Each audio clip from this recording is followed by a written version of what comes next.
बिहारी में तो कब से खड़ी तेरी अखियाँ हैं बिहारी में तो कब से खड़ी तेरी अखियाँ हैं जादू भरी बिहारी में तो कब से खड़ी कोई संत मिले मेरा तार प्रभु से जोड़े कोई संत मिले ये कोई संत मिले ये कोई गुरु मिले ये कोई संत मिले ऐसा कोई गुरु मिले ये कोई संत मिले ये कोई गुरु मिले ऐसा कोई गुरु मिले मेरा तार प्रभु से जोड़े ऐसा कोई संत मिले तार प्रभु से जोड़े ऐसा कोई संत मिले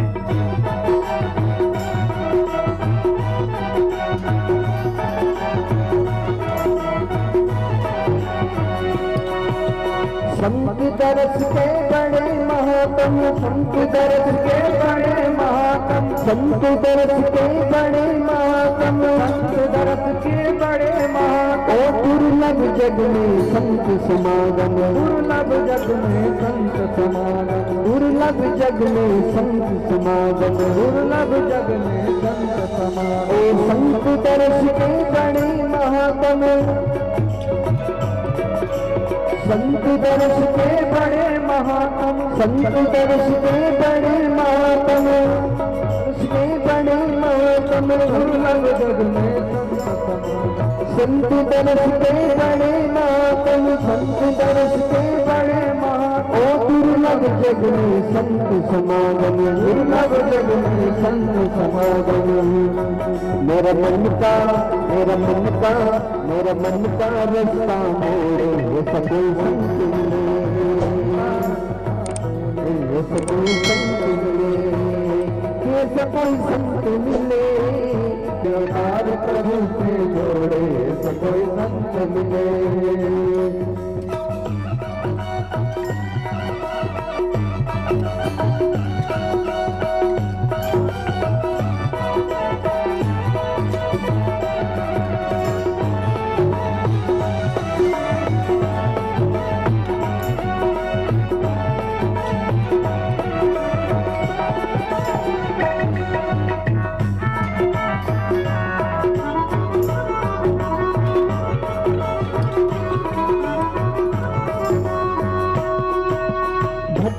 भटकत पथ नहीं मिलता भटकत भटकत पथ नहीं मिलता भटकत भटकत पथ नहीं मिलता भटकत भटकत पथ नहीं मिलता मन मेरा रोके नहीं रुकता मन मेरा रोके नहीं रुकता मन मेरा रोके नहीं रुकता भटकत भटकत पथ नहीं मिलता भटकत भटकत पथ नहीं मिलता मन मेरा रोके नहीं रुकता मन मेरा रोके नहीं रुकता मेरे मन का भ्रम को तोड़े सभी संत मिले मेरा मन का भ्रम को तोड़े सभी संत मिले मेरे तार प्रभु से जोड़े सभी संत मिले मेरे तार प्रभु से जोड़े सभी संत मिले ये सभी गुरु मिले ये सभी संत मिले ये सभी गुरु मिले मेरे तार प्रभु से जोड़े सभी संत मिले मेरे तार प्रभु से जोड़े सभी संत मिले कोई ऐसा संत बता दो कोई ऐसा संत बता दो बोल सतगुरुदेव भगवान की जय व्यासदेव भगवान की जय, सावरे सरकार की जय। ओम सुसिन इंदो विदुश्रवा सुसिन पूषा विश्ववेदा सुसिनस्ताक्षो अरिष्टनेमि सुसिनो विनस्पतिरनादो भद्रं कर्णेभिः शृणुयामदेवा भद्रं पश्येमा सवितर्वा ये रङ्गे शुश्रुवागुं सुसनो दिव्यसे महिते महितं ददायुः। नमस्ते व्यासविशालबुद्धि उल्लावविन्दं यतपत्रनेत्रम् येन त्वया वारपते पूर्णः प्रज्वालितो ज्ञानमया प्रवेदा। बोलो व्यासदेव भगवान की जय। गुरुर्ब्रह्मा गुरुर्विष्णु गुरुर्देवो महेश्वरः गुरुर्साक्षात् परब्रह्म तस्मै श्री गुरवे नमः। बोलो सद्गुरुदेव भगवान की जय। कोई ऐसा संत बता दो, कोई ऐसा संत बता दो, भवसागर का राह दिखा दे, भवसागर का राह दिखा दो, भवसागर की राह दिखा दो, भवसागर की राह दिखा दो, भवसागर का राह दिखा दे, भवसागर का राह दिखा दो। जो बाह पकड़ना छोड़े सकोई संत मिले, जो बाह पकड़ना छोड़े सकोई संत मिले, ये सकोई संत मिले, ये सकोई गुरु मिले, ये सकोई संत मिले, ये सकोई गुरु मिले। मेरे दाद प्रभु से जोड़े सकोई संत मिले, मेरे दाद प्रभु से जोड़े सकोई संत मिले, मेरे दाद प्रभु से जोड़े सकोई संत मिले, मेरे दाद प्रभु से जोड़े सकोई संत मिले, सकोई गुरु मिले, सकोई संत मिले, सकोई गुरु मिले, सकोई संत मिले, सकोई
श्री गणेशाय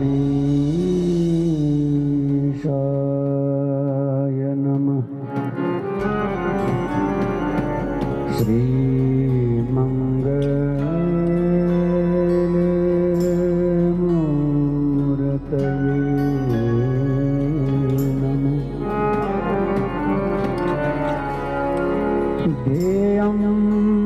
सदा परिभवग्नमविष्टो तीरतास्पदं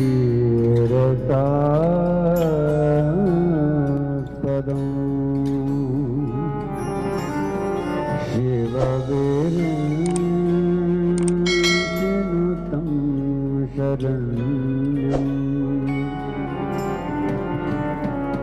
भृत्यारतिहं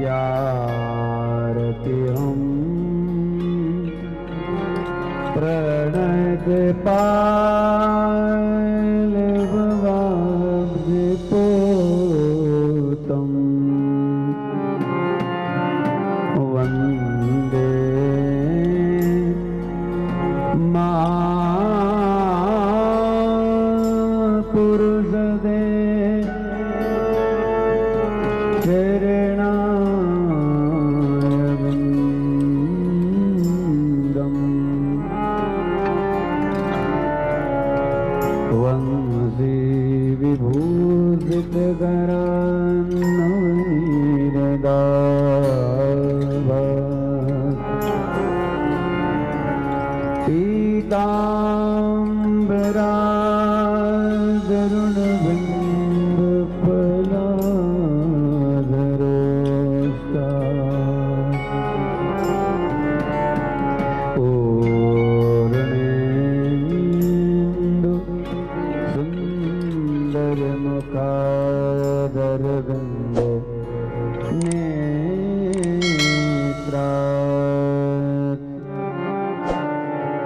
कृष्णात् परं किमपि तत्त्वमहं न जाने। कृष्णात् परं किमपि तत्त्वमहं न जाने।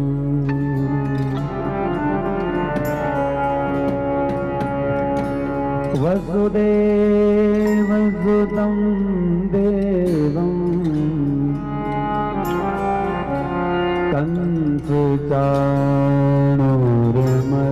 कंसचाणूरमर्दनं देवकी परमानन्दं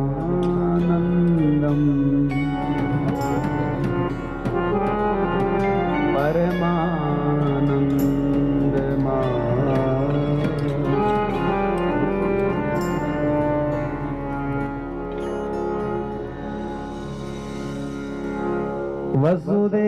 वसुदेवसुतं देवं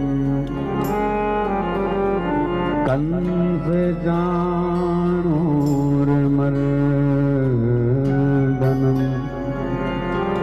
देवकी परमानन्दं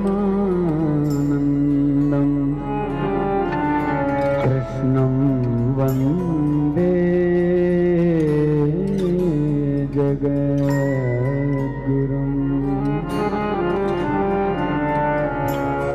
यं प्रव्रजन्तमनुपेदमपेतकृत्यं द्वैपायनो विरकातर्याजुहाव पुत्रेति तन्मयतया सर्वोऽभिनेदु संसर्वभूतहृदयं मुनिमानतोऽस्मि।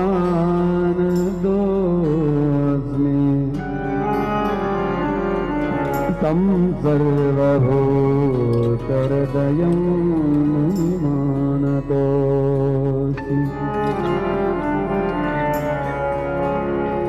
यस्वानुभावमखिलं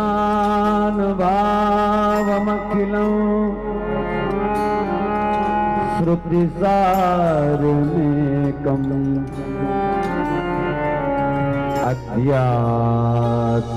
अध्यात्मदीप मदिदिरजतां तमोऽन्धम्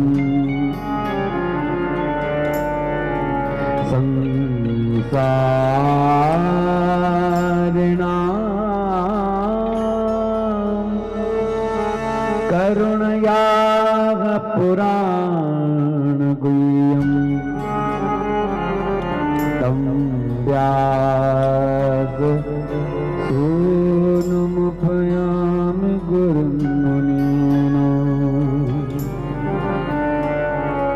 तं व्याससूनुमुपयामि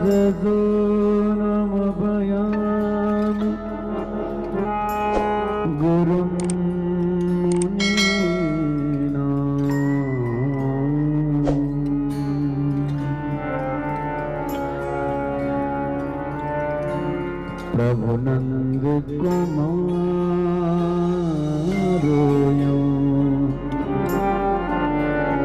स्वामिने वृषभानुज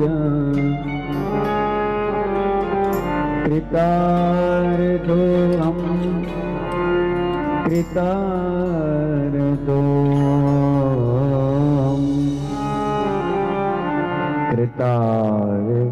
कृतार्थो न संशय कृतार्थो न संशय स्वामी मोहिन विसारियो चाहे लाख लोग मिल जाएं मुझसा तुमको बहुत है पर तुमसा मुझको ना तुमसा मुझको ना। बोलिए श्री बालकृष्ण भगवान की।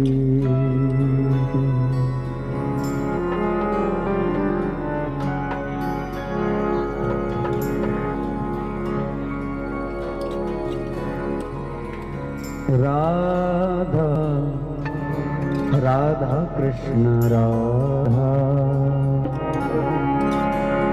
राधा राधा कृष्ण राधा राधा हे राधा राधा कृष्ण राधा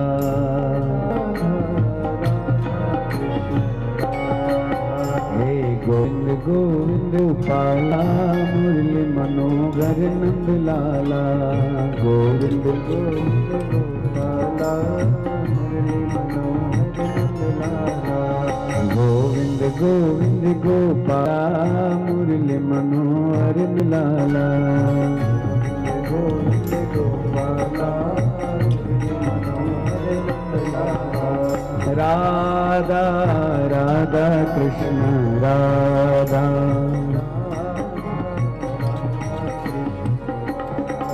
हे राधा राधा कृष्ण राधा ओ राधा राधा कृष्ण राधा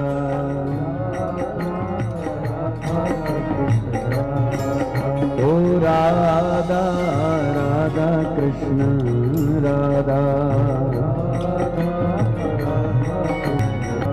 हे राधा राधा कृष्ण राधा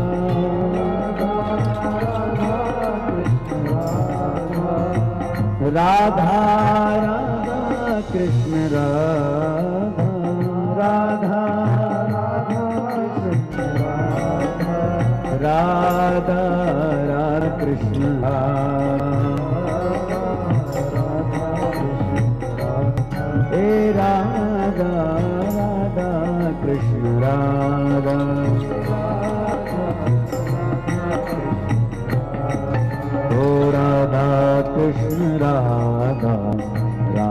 कृष्ण राधा राधा कृष्ण राधा राधा कृष्ण राधा हे राधा कृष्ण राधा राधा कृष्ण राधा राधा कृष्ण राधा राधा कृष्ण राधा ओ राधा राधा कृष्ण राधा राधा राधा कृष्ण ओ राधा राधा कृष्ण राधा राधा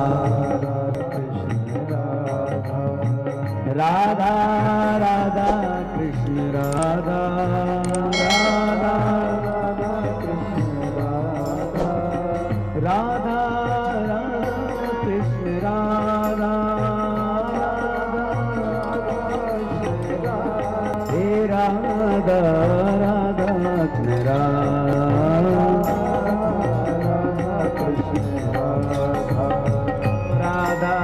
राधा कृष्ण राधा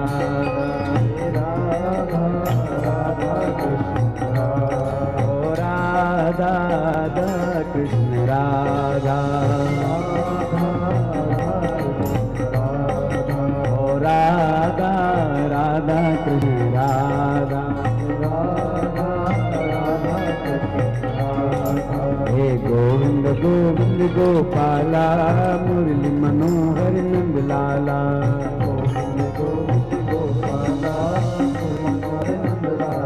गोविंद गोविंद गोपाला मुरली मनोहर नंद लाला गोविंद गोविंद गोपाला हे गोविंद गोविंद गोपाला मुरली मनोहर नंद लाला गोविंद गोविंद गोपाला मुरली मनोहर नंद लाला राधा राधा कृष्ण राधा राधा राधा कृष्ण ओ राधा राधा कृष्ण राधा राधा कृष्ण राधा ओ राधा कृष्ण राधा राधा राधा राधा कृष्ण राधा ओ राधा कृष्ण राधा राधा राधा कृष्ण राधा राधा कृष्ण राधा ओ राधा कृष्ण राधा राधा कृष्ण राधा राधा कृष्ण राधा राधा कृष्ण राधा राधा बोले वत्सल भगवान की कृष्ण कन्हैया लाल की श्रीमद् भागवत महापुराण की वेद व्यास भगवान की श्री सुखदेव जी महाराज की श्री परीक्षित जी महाराज की सद्गुरुदेव भगवान की सत्य सनातन धर्म की सत्य परंपरा की रेणुका मैया की नाग देवता की नृसिंह भगवान की क्षेत्र ग्राम बस्ती की समस्त देवी देवताओं की काली मैया की प्रेम से बोले गंगा मैया की यमुना मैया की काशी विश्वनाथ भगवान की उत्तराखंड धाम की ओम नमः पार्वती पते हर हर हर महादेव।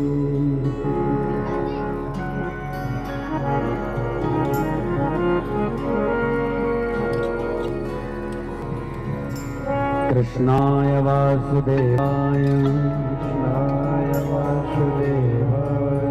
हरे परमात्मने प्रणत क्लेशनाशाय गोविंदाय नमो बोलिए राधा कृष्ण भगवान की जय जय श्री राधे।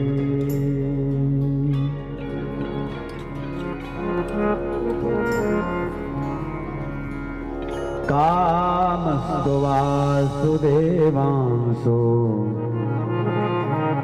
दग्ध प्राग्रोध मञ्जुना देवोपपत्तये भूय समेव प्रत्यपद्य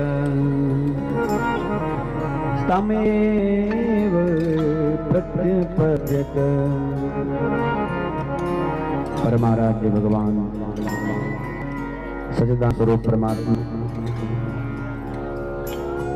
अखंड ब्रह्मांड चराचर नायक श्री हरि के पावन चरण कमलों का आज श्रीमद् भागवत जी के रूप में आप हम सब लोग पावनी पुण्य शैला मां भवी जन्मया जानवी के इस पावन स्वरम में प्राप्त कर रहे हैं।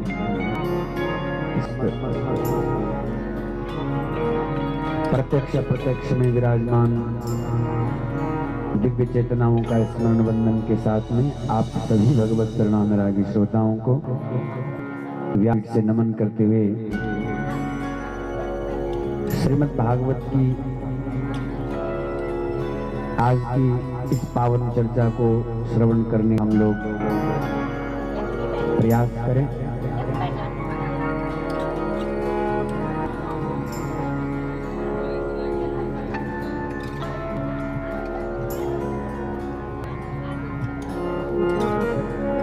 कली कलमश को धोने वाली ये पावन अमृतमयी ज्ञान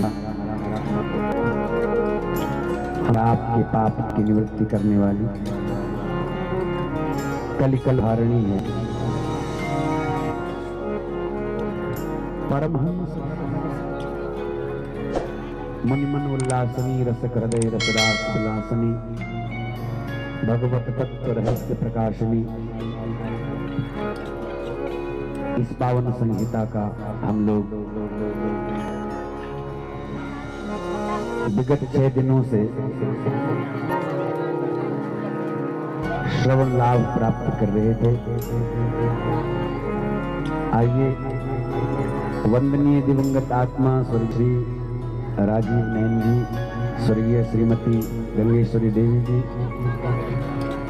व स्वर्गीय श्री राधेश्याम जी और समस्त पितृ देवताओं के निमित्त चल रही इस भागवत कथा गंगा में हम पूज्य से यही प्रण करते हुए कि वंदनीय दिवंगत आत्माओं को श्रेष्ठ स्थान प्राप्त हो, हम सभी के हृदय में भगवत भक्ति का भाव उदित हो, इस प्रार्थना के साथ कथा को लाभ करें।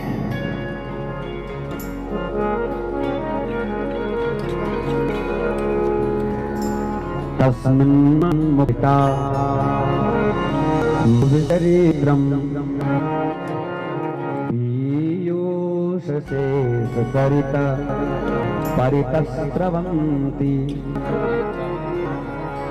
तायेवं वित्रशो नृपगाने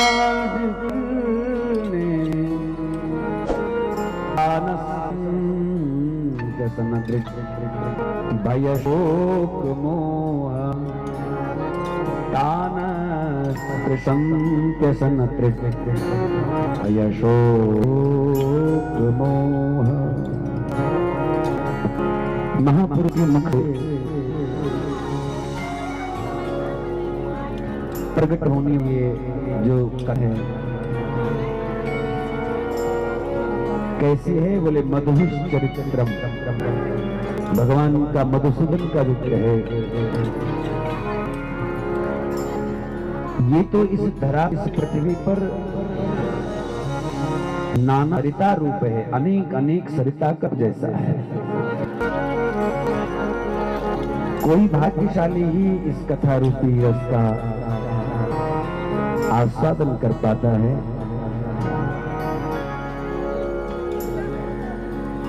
ये भगवान मधुसूदन की कथा कैसी है, बोले राग और द्वेष, मधु और सूदन दो हैं और मधुन है बोले राग और सूदन को द्वेष। तो मधु और केट नाम का जो राक्षस है, असुर है, इनके इनको जो समाप्त करने वाले हैं, ऐसे भगवान मधुसूदन पावन चर्चा भय शोक मोह समाप्त करने वाले हैं। जो भगवान की पावन कथा सुन पाते हैं, शोक मोह है उनके भीतर नहीं। कल हम भगवान के उत्सव में, नंदोत्सव में सम्मिलित हो रहे थे और इस उत्सव से होते फिर भगवान के उत्तरार्ध द्वारिका में विवाहोत्सव तक पहुंचे।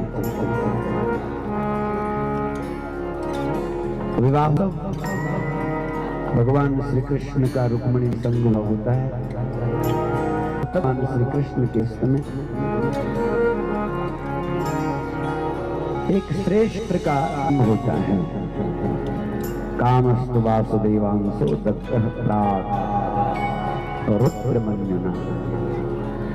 जिस काम को भगवान महादेव ने जलाया था,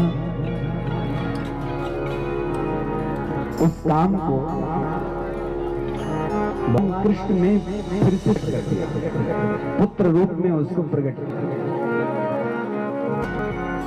ततः प्रारुद्रमन्युना, भगवान रुद्र के मन्यु से, क्रोध से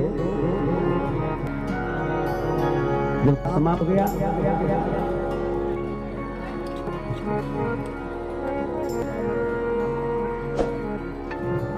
तो इसने उसको पुत्र रूप में प्राप्त किया है और वही इसी का नाम प्रद्युम्न हुआ।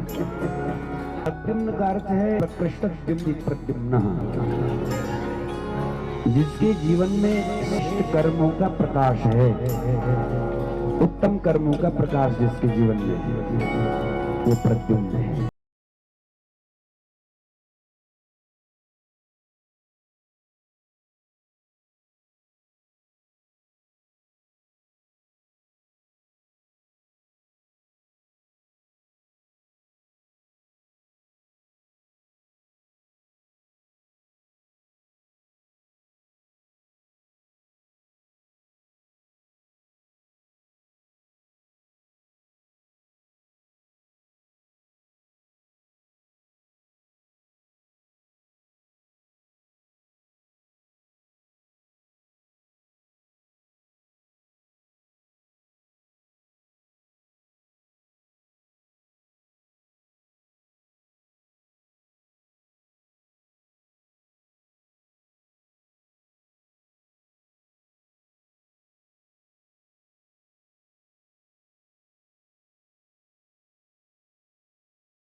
अस्ति जायते वर्धते विपरणमते अपक्षीयते याति विनश्यति, यही इसकी अवस्थाएं हैं। माँ के गर्भ में आता है तब कहते हैं अस्ति है, फिर जन्म लेता है तब कहते हैं जायते, और फिर धीरे धीरे बढ़ने लगता है तो वर्धते, शरीर की अवस्थाएं हैं। और बढ़ने की भी एक सीमा है। फिर एक समय आता है कि बढ़ना बंद और थोड़ा सा विपरीत अवस्थाएं आने लगती है। जैसे पहले सुकोमल अवस्था होती है, जैसे पहले सुकोमल होता है वैसा नहीं रहता। वर्धते तदुपरांत विपरणमते, वो विपरीत अवस्था को प्राप्त होने लगता है।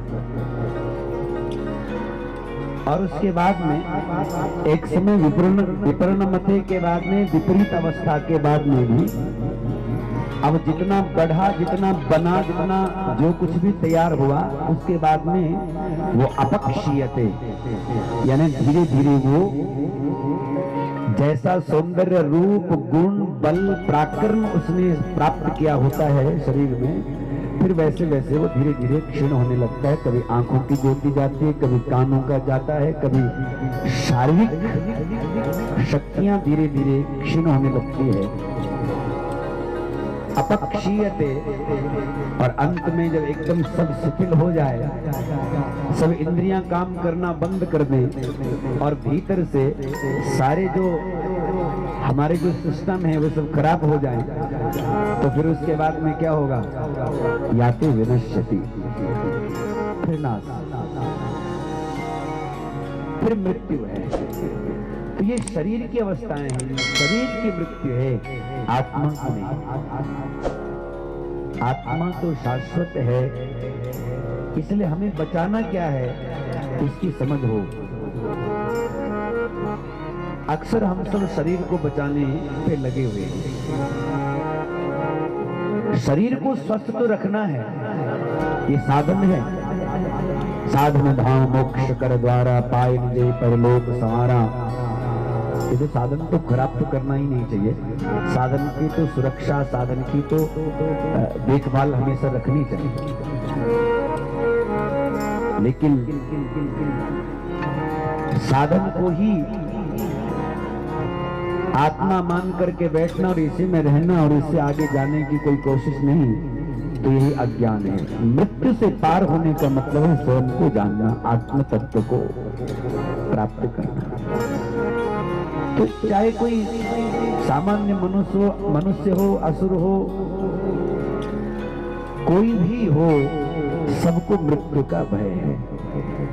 मृत्यु व्याल भी पलायन, मृत्यु रूपी व्याल से हम लोग अजगर से हम डरे हुए दसों दिशाओं में भाग रहे हैं। मृत्यु व्याल भी पलायन।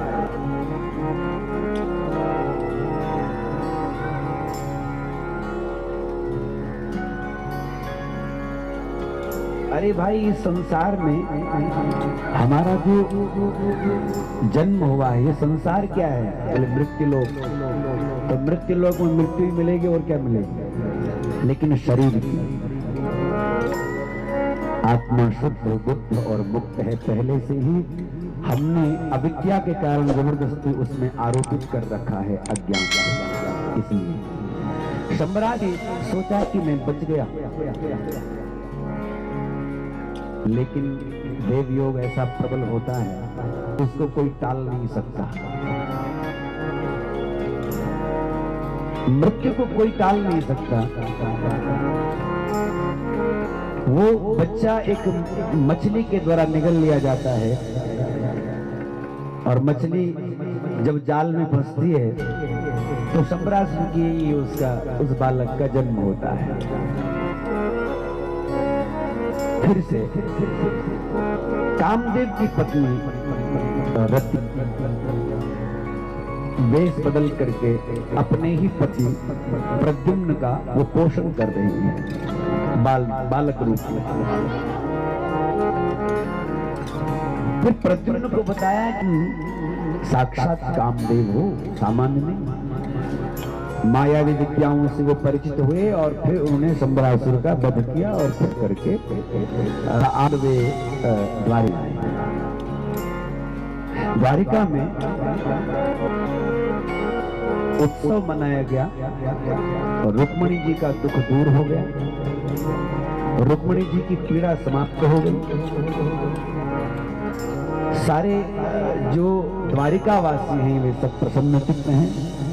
और इसके बाद में यहाँ तो भगवान की इतने में और भी अन्य विवाह हुए हैं।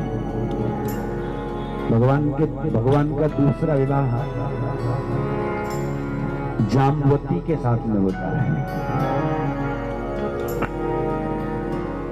जो सूर्य का उपासक सत्राजित है, सत्राजित को भगवान सूर्य ने एक मणि दी है और मणि में 8 बार सूर्य नित्य प्राप्त होता है। और उस मणि को एक दिन उसका भाई प्रसेनजित गले में लटका करके जंगल की ओर जाता है शिकार करने के लिए। तभी सिंह ने उसको समाप्त कर दिया। मणि को लेकर के आगे जब जाता है तो वृक्षराज ने उस सिंह को भी मार करके उससे मणि अपनी गुफा में ले गए। भगवान पर चोरी का आरोप लगा और भगवान ढूंढते ढूंढते दिल तक पहुंचे, वृक्षराज की गुफा तक पहुंचे। भगवान अंदर प्रवेश करते हैं, वृक्षराज के साथ में 3 नवरात्र पर्यंत युद्ध करते हैं और 3 नवरात्र पर्यंत युद्ध करने के बाद तब उसके 27 दिन बीत जाने के बाद तब उसको समझ आई कि ये तो भगवान है। चरणों में दंडवत प्रणाम करते हुए क्षमा याचना करने लगा। भगवान से निवेदन किया, प्रभु मैं आपका क्या हित करूं? भगवान बोले मैं मणि के लिए आया हूं। भगवान से बोला, प्रभु मणि भी आपकी और मेरी बेटी है जाम्बुती, इस जाम्बुती का भी आप पानी ग्रहण संस्कार को। भक्ति की बेटी कौन हो सकती है? ये बुद्धि ही। पितामह भीष्म कहते हैं अपनी स्तुति में, इति मति रूप कल्पिता वितृष्णा, ये मति ही हमारी बेटी है। और इस मति रूप यानी बुद्धि को भगवान को सौंपने की व्यवस्था। मन और बुद्धि जब तक संसार में लगी रहते हैं तब तक भगवत प्राप्ति का सुख प्राप्त नहीं हो सकता। और मन बुद्धि जब परमात्मा में लग जाए, क्योंकि भगवान तो कहते ही हैं मय्यर्पित मनो बुद्धि, अगर मुझे देना है कुछ तुमने तो तुम अपनी बुद्धि को और अपने मन को मुझे दे दो। और हमने यही नहीं देना, बाकी सब कुछ देना।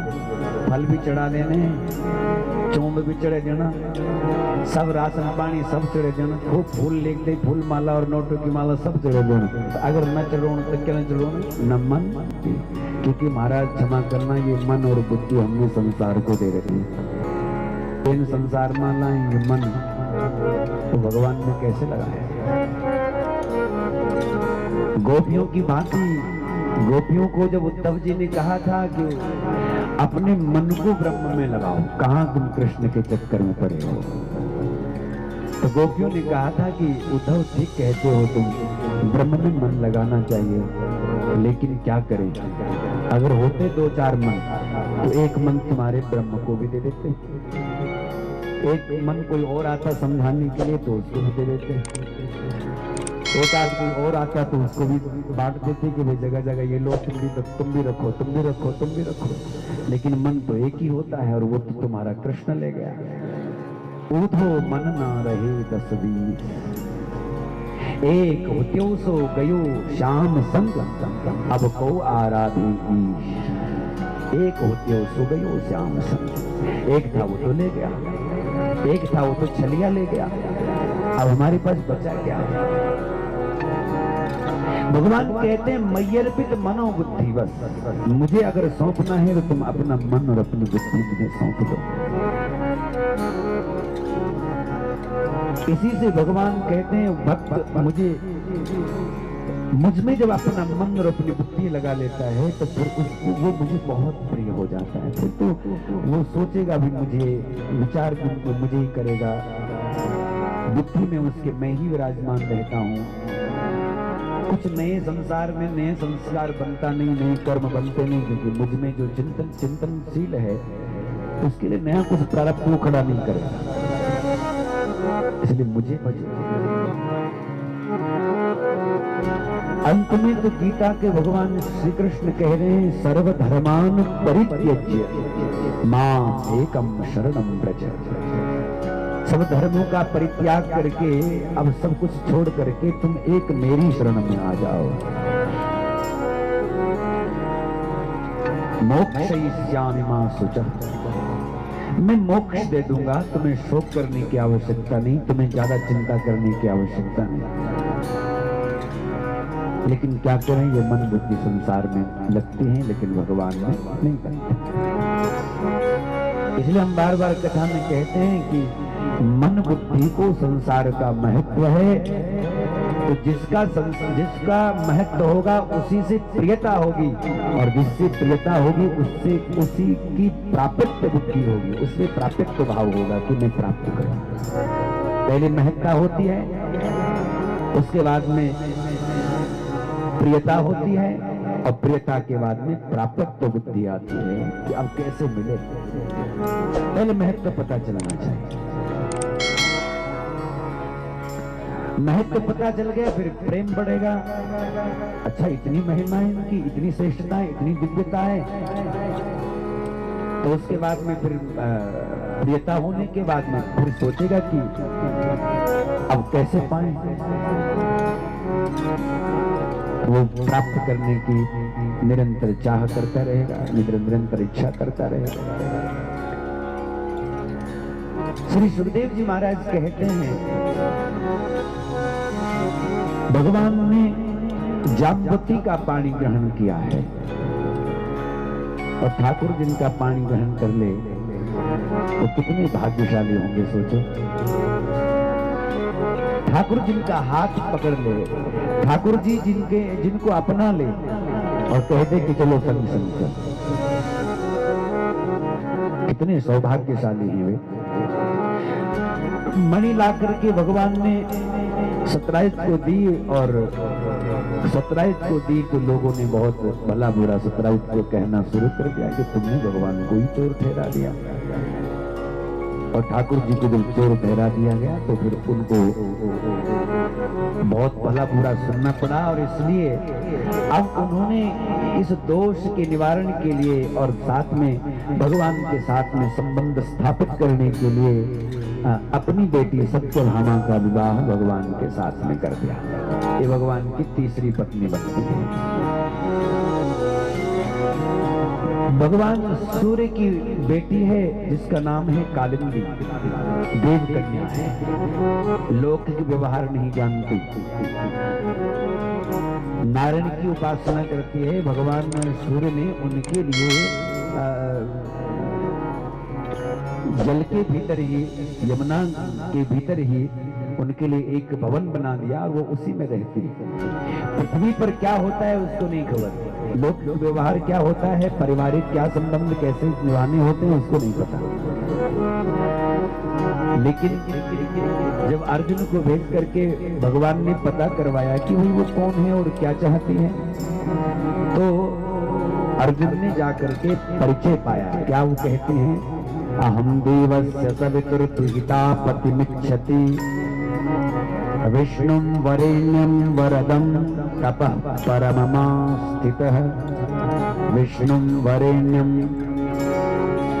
वरदं तपः परममा स्थितं। मैं भगवान सूर्य की बेटी हूँ। अहम देवस्य सवितुर्तुहिता, चाहती क्या है तब क्यों कर रही, पतिमिच्छति, किसको पति रूप में चाहती, किसको, बोले विष्णु वरेण्यम, जो सर्वश्रेष्ठ भगवान नारायण हैं उनको मैं पति रूप में चाहती, स्वामी के रूप में चाहती। अर्जुन ने कहा भगवान की ओर, भगवान जो कि रथ पर विराजमान थे, भगवान की ओर इशारा किया कि प्रभु ये तो आपके ही लाइन पर चल रही है। भगवान बोले तो ले आओ इसको भी, और द्वारिका में ले जा करके बड़ी धूमधाम के साथ में भगवान का विवाह कालिंदी के साथ में हुआ। कालिंदी यमुना है। ये तो रुक्मिणी जी ने इसको सारा सब कुछ सिखाया कि भाई संसार व्यवहार कैसे होता है, संसार के साथ में कैसे रहना है, परिवार के साथ में कैसे व्यवहार करना, नाते रिश्ते क्या होते हैं, सारी बातें, क्योंकि देव कन्या इसको नहीं पता था। और फिर वो मनुष्यों की तरह रहने लगे। पांचवी पत्नी भगवान की मित्र वृंदावनी है, छठवीं पत्नी नागन जीती है, तो सातवीं पत्नी सत्या, आठवीं लक्ष्मणा है। यश पटनानिया भौमासुर की कैद में 16,100 राजकन्या बंदी की थी। दुष्ट ने सोचा था कि मैं 20,000 जब हो जाएंगी तो एक संग विवाह करूंगा इनके साथ। बताओ 16,100 राजकन्याओं को बंद कर दिया था इसने। और तब भगवान ने जाकर के इसके द्वार पर 5 सिर वाला मुर नाम का दैत्य है, और 5 सिर वाला मुर नाम का दैत्य क्या है, ये पंच विषयात्मक 5 विषय है। आप हमको थोड़ा सा मंथन करना होगा, थोड़ा विचार करना होगा थोड़ा सा आत्मनिरीक्षण करना होगा कि कहीं ये 5 विषयात्मक, ये 5 विषय हमारे पास तो नहीं है, ये मुर नाम का दैत्य हमारे आसपास भी तो नहीं है कहीं। इसे निरीक्षण की आवश्यकता है। कथा क्या कराती है? कथा स्वात्म निरीक्षण कराती है। जब किसी दोष के बारे में कहते हैं तो किसी न किसी दोष को अगर कथा में कहा जा रहा है तो हमें वो देखना होगा कि ये दोष हमने तो नहीं है।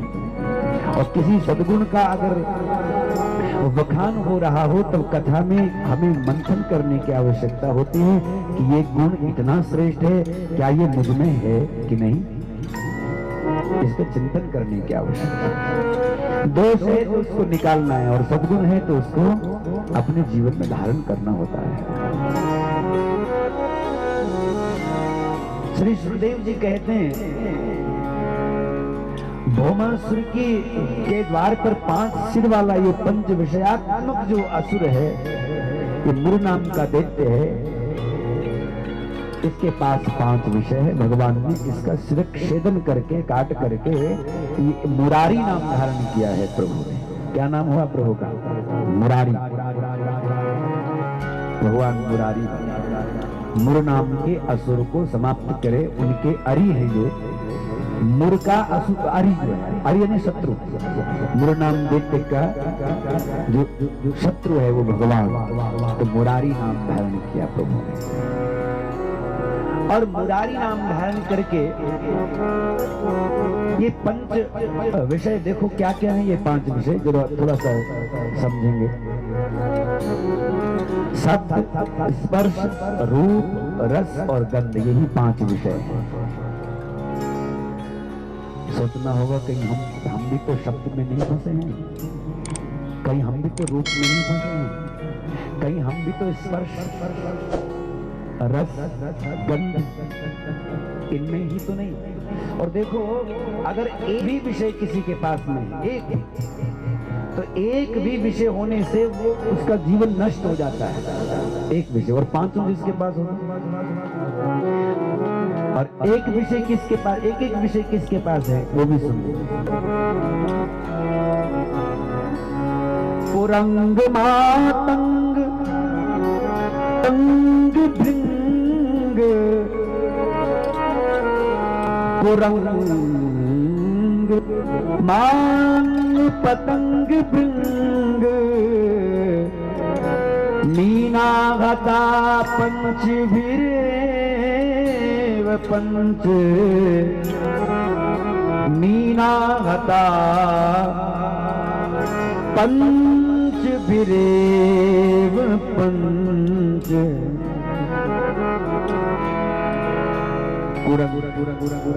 कुरंग बोलता हिरण के पास में एक विषय है। पता है कौन सा विषय? शब्द का। एक ही विषय उसके पास।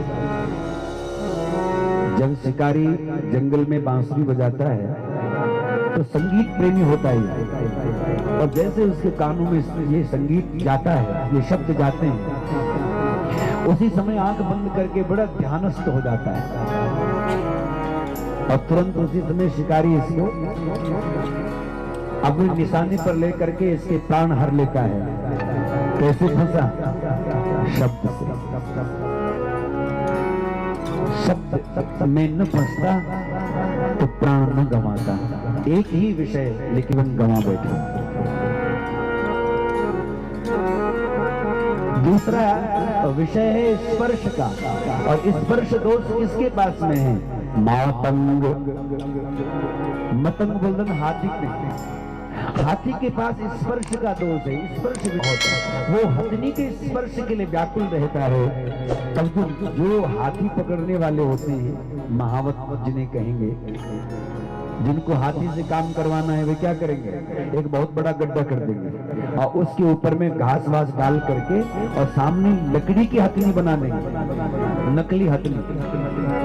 जैसे ही हाथी देखता है कि महाराज उसके स्पर्श के लिए दौड़ पड़ता है, और जैसे ही दौड़ता है उसी समय उस गड्ढे में गिर जाता है, और उस गड्ढे में उसको भूखा प्यासा रख दिया जाता है, और भूखा प्यासा रख करके दांत वांत तोड़ करके और उसके बाद में वो महावत के अंकुश में आ जाता है। महावत अब उसके ऊपर बोझा ढोता है, महावत जो है उस पर सवारी करता है।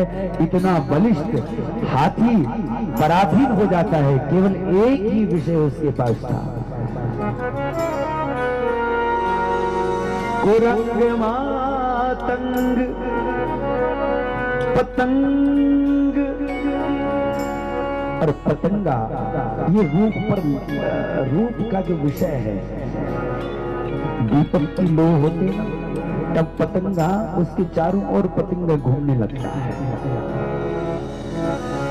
उस प्रकाश की लो पर चारों ओर फिरता रहता है, और जब एक समय आता है कि उसी दीपक की ज्योत पर बैठ जाए, उसी पर विराजमान हो जाए, और जैसे ही उस पर बैठता है कि उसी समय उसके प्राण जल करके खत्म हो जाता है, उसका तो शरीर प्राण छूट जाता है। और रूप का विषय उसको भी समाप्त कर देता है। उसके पास में एक ही विषय है, कुरंग मातंग पतंग भृंग। भौरा, भौरे के पास में भी एक ही विषय है, एक विषय, कौन सा? गंध।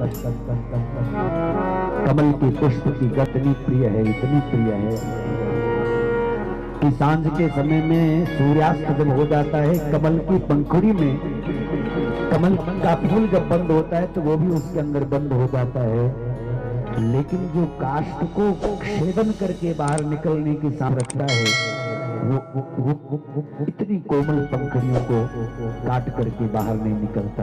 सोचता है अरे रहने दो, इसी के अंदर बैठा रहता हूँ, फिर कल प्रातः काल जब सुबह होगा फिर से ले जाऊंगा, क्योंकि फूल खिलेगा तो फिर उड़ जाऊंगा।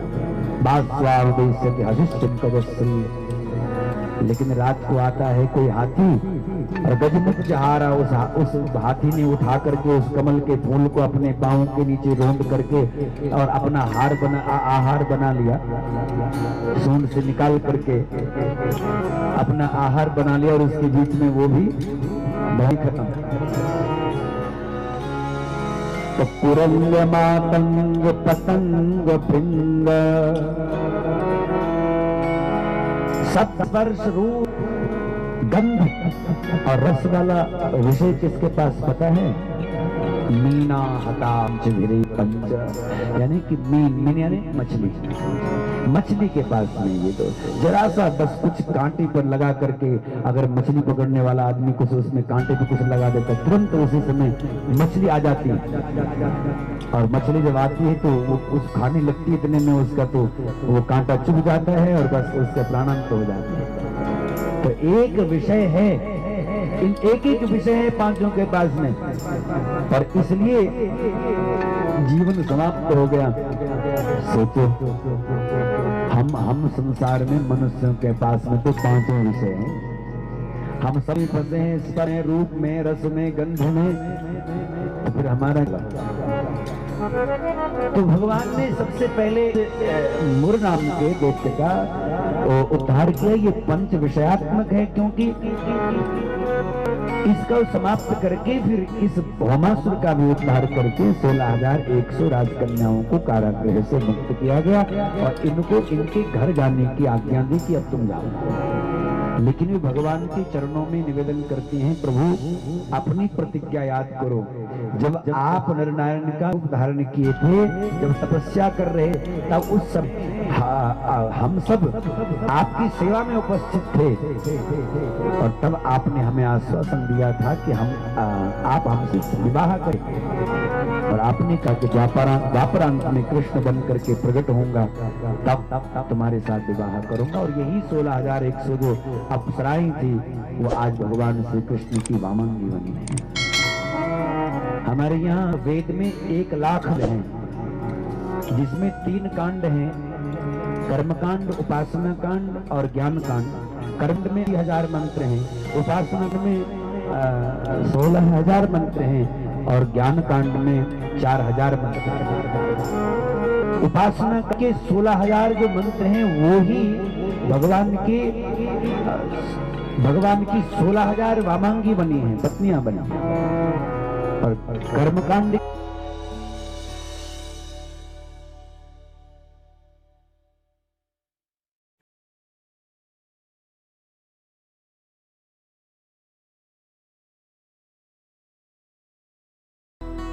यही भगवान की अष्टपटरानियां हुई हैं। इस प्रकार भगवान का बड़ा श्रेष्ठ रोत्तम गृहस्थ हुआ। 16,108 पति, प्रत्येक से 10-10 पुत्रों की उत्पत्ति, एक शस्ता कृष्ण से पुत्रांगरा बला। और अपने भगवान के सिद्धि के दर्शन के लिए देव नारद जी भी आए हैं। ये कैसे संभालते होंगे? आज तो केवल दिखने के हैं, सबको संभालने वाला वही है।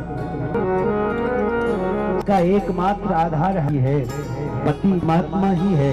आत्मा के पादकम लोकपति जगत भगवान कृष्ण ही तो है। और तब उस समय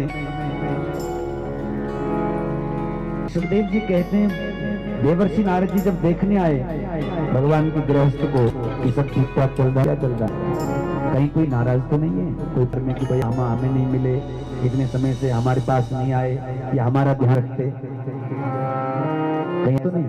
तो सबको सबके घर जाकर के देवर्षि नारद जी देख, सांझ हो गई और देख क्या रहे, जहाँ जाता भगवान कहीं खेल रहे हैं, कहीं वो चूत में भोजन कर रहे हैं, कहीं बच्चे चढ़ा रहे हैं, वो हवन।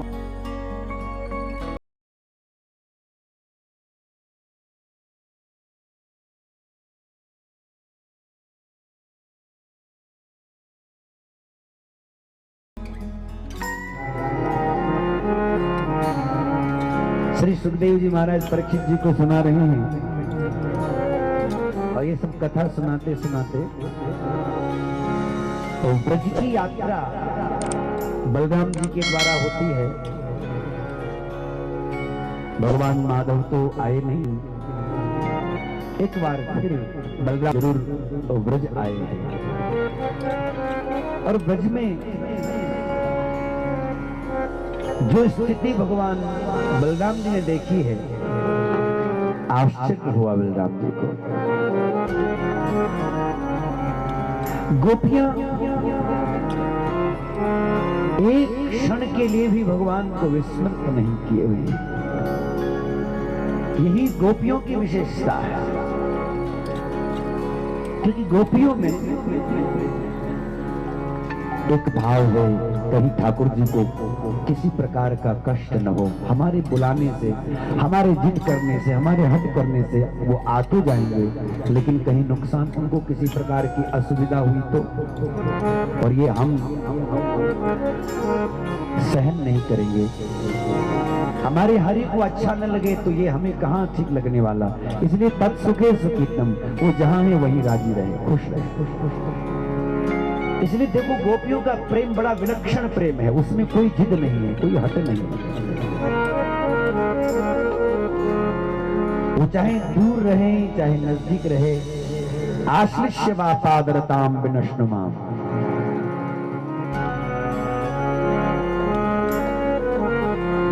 यथा दावा विदधात लंपटो मत प्राणनाथस्तु स एव नापरः। वो हमें मिले उसकी मर्जी, और वो न मिल करके हमें तड़पाता रहे तो भी हम कभी शिकायत नहीं करेंगे। वो जहां रखे हमको उसकी रजा में रहना है, यही प्रेम का विलक्षण है। गोपियों ने कहा कि अगर हमारा ये पांच भौतिक शरीर छूटता है, तब हे नाथ, इस शरीर का जो पृथ्वी तत्व है, बस इतनी कृपा कर देना, जिस माटी में तुम पांव रखते हो ना, उस माटी में इस शरीर की माटी मिल जाए। इस शरीर का जो जल तत्व है वो उस जल में विलीन हो जाए, जिस जल को मेरे गोविंद पीते हैं। इस शरीर का जो वायु तत्व है वो उस वायु में विलीन हो जाए, जिस वायु में भगवान श्वास ले रहे हैं। इस शरीर का आकाश तत्व उस आकाश में विलीन हो जाए, जिस आकाश में भगवान रह रहे हैं। इस शरीर का तेज तत्व उस दर्पण में समाहित हो जाए, उस शीशे में समाहित हो जाए, जिसमें हमारे भगवान अपने मुखमंडल को निहारते हैं। प्रभु आप जहां रहो बस खुश रहो। दूर ही बैठे नजर हम तुम्हें देखा करेंगे, दूर ही बैठे नजर हम तुम्हें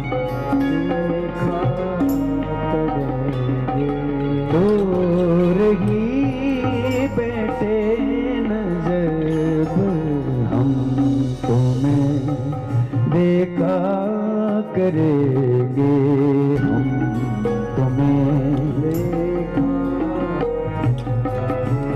नहीं निकट के योग्य हो तो इतना ही कर लीजिए नहीं निकट के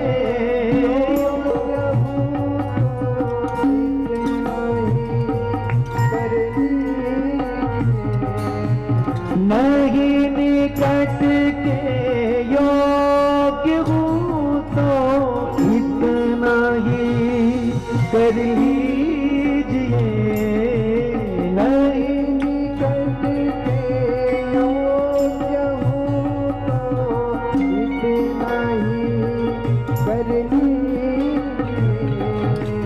दूर ही बैठे नजर हम तुम्हें देखा करेंगे दूर ही नजर पर हम तुम्हें देखा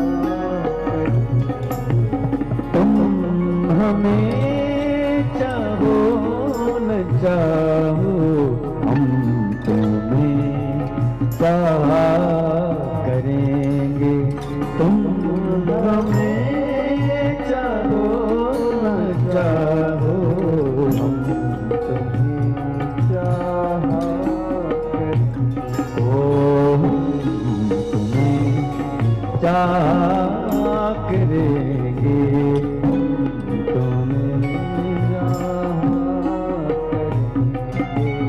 योगी निस दिन श्याम सुंदर हम तुम्हें देखा करेंगे योगी निस दिन श्याम सुंदर हम तुम्हें देखा करेंगे नहीं निकट के योग्य हो तो इतना ही कर लीजिए नहीं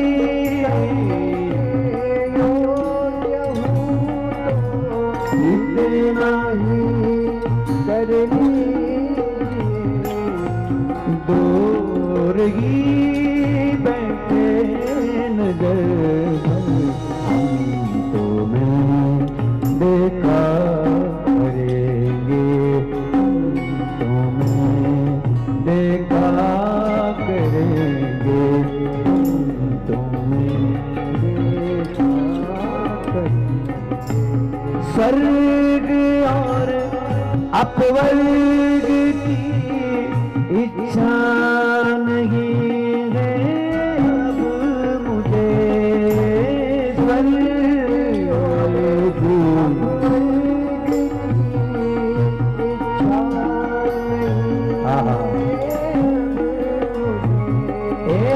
स्वर्ग और अपवर्ग की इच्छा नहीं है अब मुझे स्वर्ग अब न कोई स्वर्ग चाहिए न ही मोक्ष चाहिए इच्छा नहीं है योगी जिस दिन श्याम सुंदर हम तुम्हें चाहा करेंगे श्याम सुंदर हम तुम्हें चाहा करेंगे हम तुम्हें देखा करेंगे हम तुम्हें चाहा करेंगे हम तुम्हें देखा करेंगे।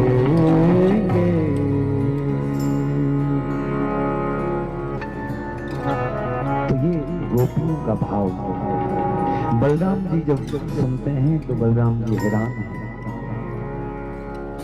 लौट करके द्वारिका में जब कन्हैया के पास जाते, कन्हैया बहुत उत्सुक है ये जानने के लिए कि द्वारिका में सब बैठ करके मुझे समय लगता नहीं, लेकिन लाओ भैया तुम गए ब्रज में, बताओ ब्रज में सब कैसे हैं। पित्रोर्णो प्रीतिमावह गोपी नाम मत वियोगाद, मेरे वियोग में तड़प रहे वे लोग किस तरह से होंगे।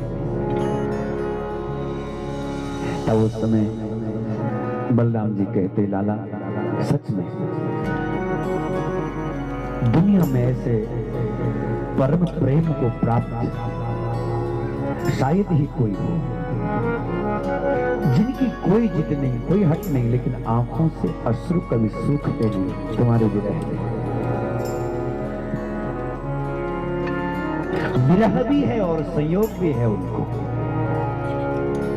तुम पास नहीं दिखते हैं तो वो व्याकुल हो जाते हैं, रोने लगते हैं, लेकिन तुम्हारे को ढूंढते ढूंढते फिर उनको तुम्हारा होने का आभास भीतर होने लगता है, इसलिए संयोग हो जाता है। संयोगस्य वियोगान्ता, संयोग और वियोग दोनों ही है उनके पास में। कभी वो वियोग का अनुभव करते हैं और कभी वो संयोग का अनुभव करते हैं। वियोग में भी संयोग है और संयोग में भी वियोग है।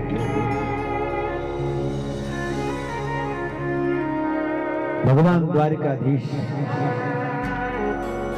तो जानते हैं, उनको बताने की तो क्या आवश्यकता, लेकिन उद्धव जी के पास में भगवान ने संदेश तो पहले ही भेजा, कहा था उद्धव से जरा समझाना उनको मेरी तरफ से। भवती नाम वियोगो में नहीं सर्वात्मना क्वचित्,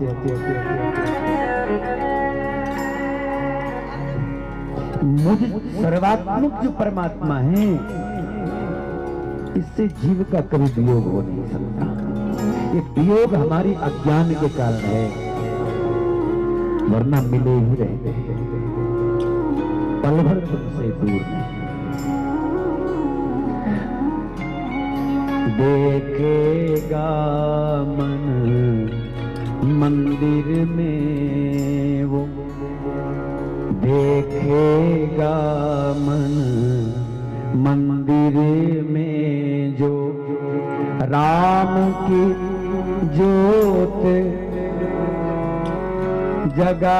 जगाएगा, राम नाम के साबुन से जो, राम नाम के साबुन से जो मन का मेल छुड़ाएगा,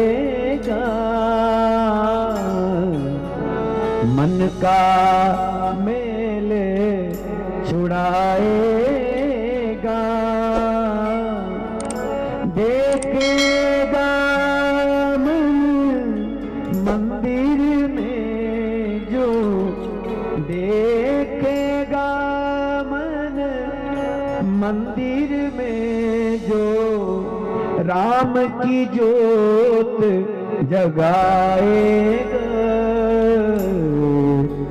राम नाम के साबुन से जो, राम नाम के साबुन से जो मन का मेल छुड़ाएगा। हर प्राणी में राम बसे हैं, भरम से दूर नहीं, पल भर तुमसे दूर नहीं। झूठे जग पर पंच में पढ़कर देख सके ना इन आँखों से, जिन आँखों में नूर नहीं, जिन आँखों में नूर नहीं, देखेगा मन मंदिर में जो, देखेगा मन मंदिर में जो राम की जोत जगाएगा। राम नाम के साबुन से जो नर शरीर अनमोल प्राणी प्रभु कृपा से पाया है। नर शरीर अनमोल है प्राणी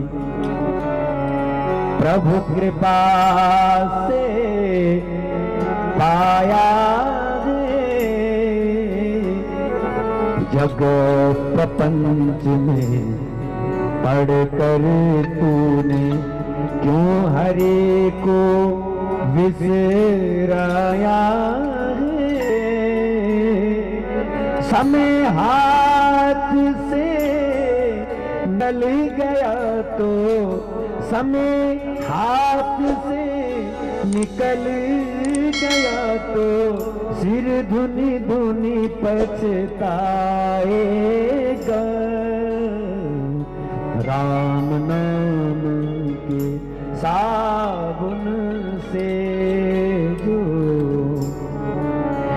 तो झूठ कपट निंदा को छोड़ो, हर प्राणी से प्यार करो,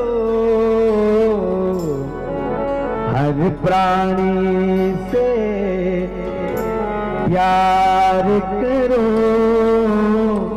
ना जाने किस रूप में तुमको, ना जाने किस रूप में तुमको नारायण मिल जाएगा। राम नाम के साबुन से जो मन का मेल छुड़ाएगा। निर्मल मन के दर्पण में वो राम का दर्शन पाएगा। राम नाम के साबुन से जो साधन तेरा, बड़ा सुंदर भाव, साधन तेरा कच्चा है तब तक जब तक प्रभु पर विश्वास नहीं। साधन तेरा कच्चा है जब तक प्रभु पर विश्वास नहीं। मंजिल का आना है क्या, इस मंजिल का आना है क्या, जब दीपक में ही प्रकाश नहीं। निश्चय है तो भवसागर से, निश्चय है तो भवसागर से सहज पार हो जाएगा, सहज पार हो जाएगा। राम नाम के साबुन से जो मन का मेल छुड़ाएगा। निर्मल मन के दर्पण में वो, निर्मल मन के दर्पण में वो राम का दर्शन पाएगा, राम नाम की साबुन से जो, साबुन से जो। तो हर प्राणी में राम बसे हैं, पल भर तुमसे दूर नहीं, एक क्षण के लिए भी हरि हमसे दूर नहीं। इसलिए भगवान कहते हैं भवती नाम वियोगादि नहीं सर्वात्मना क्वचित, जीव का मुझसे जुदा होना संभव ही नहीं, मैं तो सदा मिला ही रहता हूँ। उस अज्ञान के कारण, अविद्या के कारण हम उसको नहीं जान पाते। अनेक प्रकार की दिव्य चर्चाएं फिर श्री सुखदेव जी महाराज जी परीक्षित जी को सुना रहे थे। पांडवों के यज्ञ को संपादित करने के लिए भगवान का जाना, दिग्विजय करने के लिए नकुल सहदेव को भेजना और उसके बाद में जरासंध को जीतने के लिए भगवान स्वयं ही अर्जुन और भीम को लेकर के जाते हैं और वहां भीम के साथ मल्ल युद्ध जरासंध का होता है, भीम के द्वारा उसका उद्धार होता है। लेकिन उसकी कैद में 20,000 800 राजा बंदी हैं। जरासंध की कैद में 20,800 राजा बंदी थे। और जब उन्होंने भगवान का दर्शन किया, भगवान ने उनको मुक्त किया कारागृह से, तब भगवान की स्तुति करते हैं। क्या स्तुति करते हैं? एक श्लोक मंत्र जाप करते हैं, जिस श्लोक को मैं आपसे रोज बुलवाता हूँ, पता नहीं कितने लोग बोलते हैं, भगवान जानते हैं। कृष्णाय वासुदेवाय, बोलिए, हरये परमात्मने, प्रणत क्लेशनाशाय,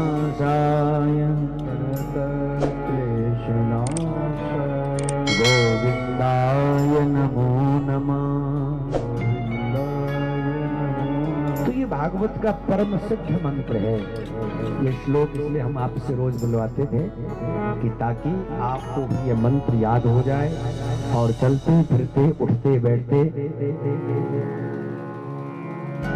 जब आपको अवसर मिले तो इस मंत्र का उच्चारण करो और चलते रहो।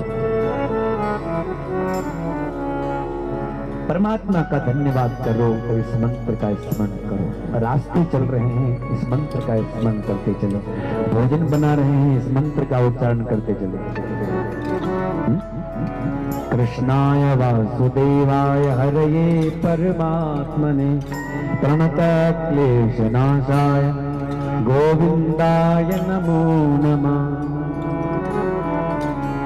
तो ये बड़ा सिद्ध मंत्र भगवान ने इन 20,800 राजाओं को मुक्त किया और उसके पश्चात पांडवों के यज्ञ में भगवान पहुंचते हैं। सबसे पहले पूजा के अधिकारी भगवान द्वारिकाधीश को ही माना, लेकिन जो शिशुपाल है उसने स्वीकार नहीं किया, भगवान को गालियां देनी शुरू कर दी। भगवान ने इसके 100 अपराध क्षमा कर दिए। ऐसा ऐसो को उदार जग माही, जो भगवान देखो कितनी कृपालु है, जो इतने इतने अपराध हमारी क्षमा करते। फिर महाराज जब 100 से ऊपर जब गिनती जब भूल गया ये, तब उसी समय सुदर्शन चक्र के द्वारा इसका शीश कट जाता है और इससे एक दिव्य ज्योति निकलती है और भगवान में समाहित हो जाती है। ये जय विजय था और उसके बाद में फिर जय विजय से हिरण्याक्ष हिरण्यकशिपु बने और उसके बाद में ये दोनों फिर रावण कुंभकर्ण बने और रावण कुंभकर्ण के बाद में अब की बार ये तीसरा जन्म है इनका, शिशुपाल और दंतवक्त्र का।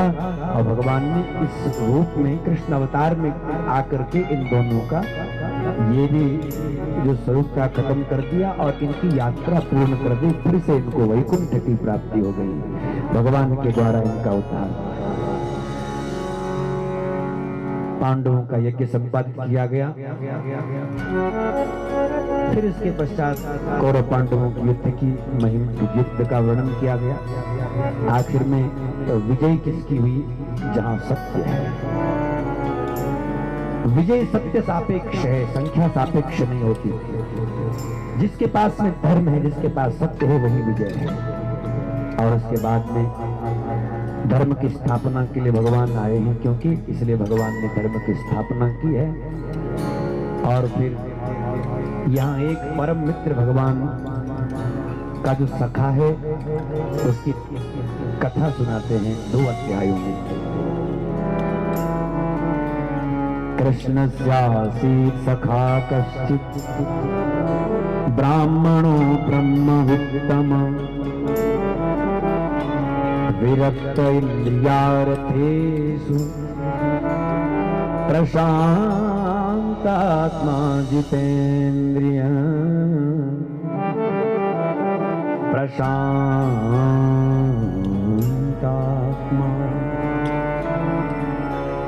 भगवान श्री कृष्ण का कोई सखा कश्चित नाम नहीं कहते, कोई विशेषताओं से समझ जाएंगे कि वो कौन हो सकता है।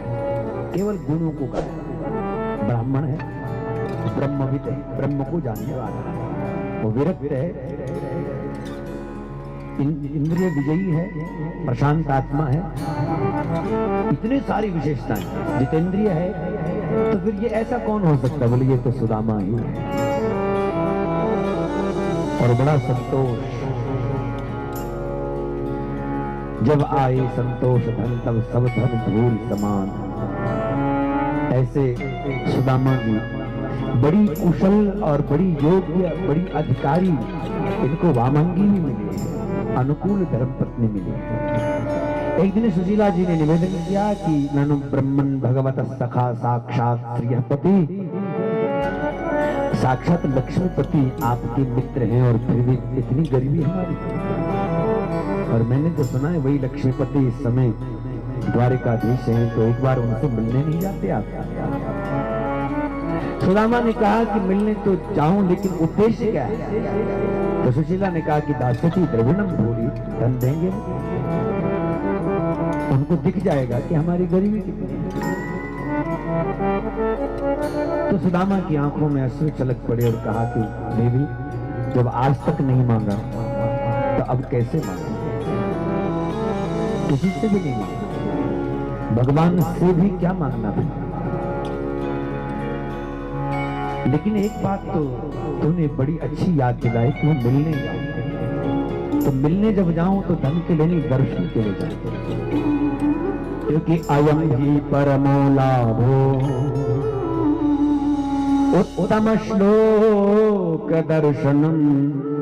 उत्तम श्लोक, भगवान के दर्शन का सौभाग्य प्राप्त होगा। एक बार फिर गुरुकुल में तो मिले थे, लेकिन एक बार फिर इन आंखों से देख लो। अब शरीर का कोई भरोसा नहीं है, तो एक बार फिर देख लो, लेकिन मांगूंगा कुछ नहीं, क्योंकि कमी तो कुछ है ही नहीं।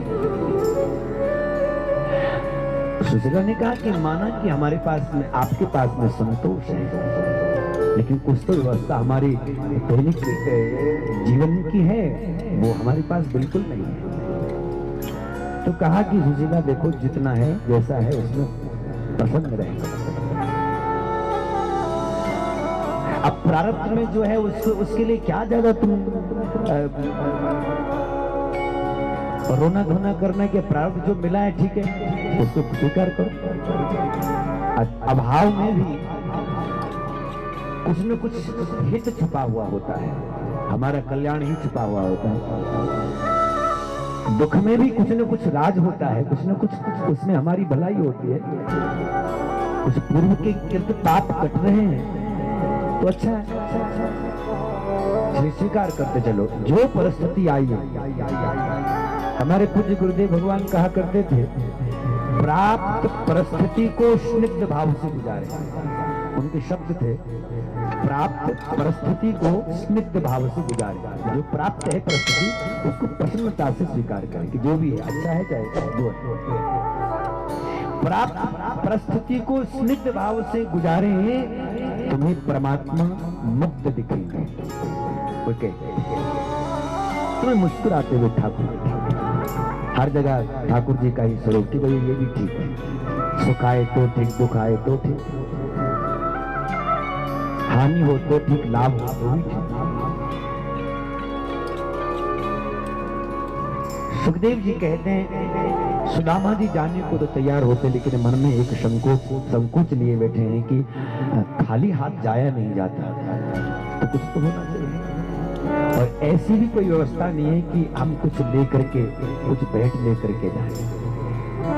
तो सुशीला ने कहा कि मैं व्यवस्था करूं, क्योंकि गृहिणी बड़ी दक्ष होती है। आदमी जब हाथ खड़े कर देता है तो गृहिणी कहती चिंता न करो, मैं कुछ व्यवस्था करूं।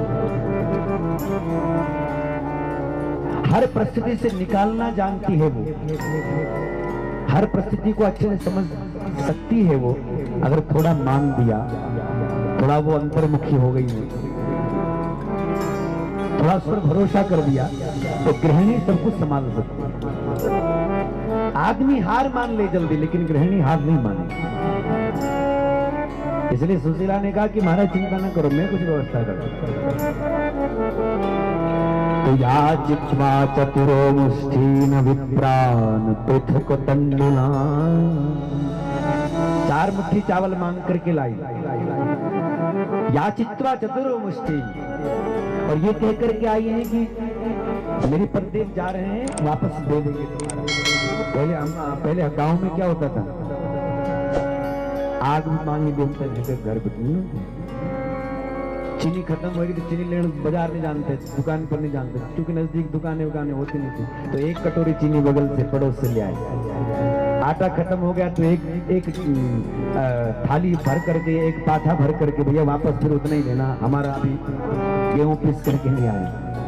क्या प्रेम था पहले के समय में, पैसे खूब चलते नहीं चलते। तो ऐसे ही इस भाव से सुशीला जी भी 4 मुट्ठी चावल उधार लेकर के आते हैं और सुदाम जी देव जी महाराज के पास में एक चेल खंड पर बांध करके, एक जीर्ण शीर्ण वस्त्र पर बांध करके दे दिया। सुदामा जी हरिनाम संकीर्तन करते करते चलने लगे। शरीर में इतना सामर्थ्य नहीं कि वो भूखे प्यासे इतनी लंबी यात्रा कर सकें। तो जहां पर कहीं लड़खड़ाए तो गिरे ही रह गए, उठ नहीं पाए। और परमात्मा के मार्ग पर कोई गिर जाए तो उसको अपने उठने की चिंता नहीं करनी होती, तब तो उसको ठाकुर जी उठाते, उसको ठाकुर जी उसको संभालते। कब कैसी लीला करी कि ठाकुर जी ने पहुंचा दिया सुदामा को, कहां गौड़ जी को भेज करके सुदामा को पहुंचा दिया द्वारिका। सुदामा की आंख खुली द्वारिका में, अरे ये तो बड़ा, मैं तो गिरा जंगल में था और यहाँ तो बड़े बड़े प्रासाद भवन महल खड़े हैं।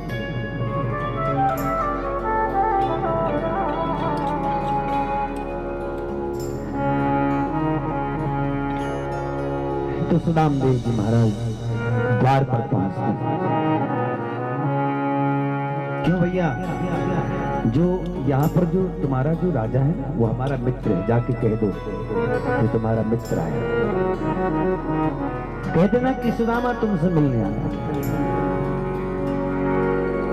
वाणी में वो अपनत्व, कोई लाग लपेट नहीं, कोई औपचारिकता नहीं कि वो राजा अधिराज का देना है। जाके कह देना कि तुम्हारा मित्र सुदामा